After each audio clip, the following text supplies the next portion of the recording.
Le Centre provincial des transfusions sanguines CPTS Nord Kivu a organisé ce mardi 3 mars 2026 une réunion d'éléments vigilance à l'intention des structures sanitaires des zones de santé de Karisimbi et Nyiragongo. L'objectif de ce partage d'expériences était de contribuer à l'amélioration de la qualité des soins au sein des zones de santé s'approvisionnant auprès du centre de transfusion sanguine de Goma.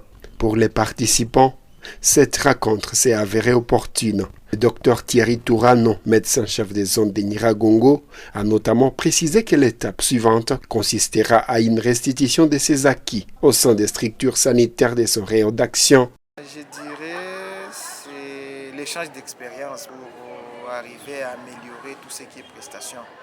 Donc comme vous le savez, on ne peut pas offrir des soins sans qu'il y ait une vigilance quelque part. Les cas d'espèce ici, c'était le mot vigilance sur la transfusion sanguine dans nos zones de santé.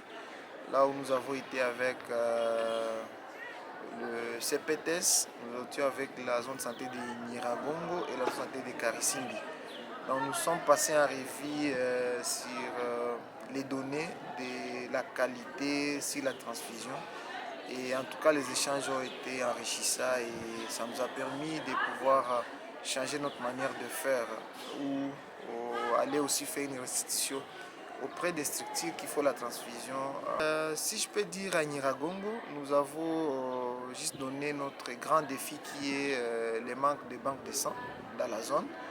Et pour arriver aussi à faire la bonne qualité de transfusion, il faut qu'on ait la disponibilité des banques de sang. Au cours de cette activité, plusieurs recommandations stratégiques ont été formulées, parmi lesquelles l'organisation des briefings pour les techniciens sur la détermination directe du groupe sanguin et l'élaboration d'un chronogramme d'encadrement pour les techniciens des laboratoires. Ces mesures visaient un meilleur suivi des patients et un respect rigoureux des indications de la transfusion sanguine, selon le docteur Nadia Hangi, médecin directeur du centre médical, et Dan Moriste. Ces recommandations permettront surtout de prévenir les risques que courent les malades transfusés, a-t-elle ajouté.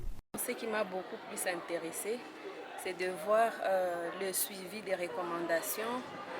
Il y a eu les structures qui présentaient beaucoup de difficultés dans la réunion précédente, mais actuellement, grâce à la formation et à l'accompagnement de la CPTS, nous sommes en train d'améliorer nos prestations sur le plan prescription, sur le plan suivi et l'organisation des réunions dans nos structures en rapport avec les mots vigilance. Et c'est une très bonne chose parce que c'est pour le bien de nos patients. On remet à niveau. Ne pas rester dans la routine et voir ce qu'on doit faire actuellement pour harmoniser et assurer la meilleure prise en charge de nos malades. La réunion a été présidée par la coordinatrice provinciale du CPTS Nord Kivu, le Dr Merveille Roubacaré. Ont pris part à ces échanges les médecins chefs des zones, les encadreurs polyvalents, les infirmiers superviseurs, les médecins directeurs ou chefs de staff, les responsables des banques de sang, ainsi que l'équipe technique du Centre provincial de transfusion sanguine.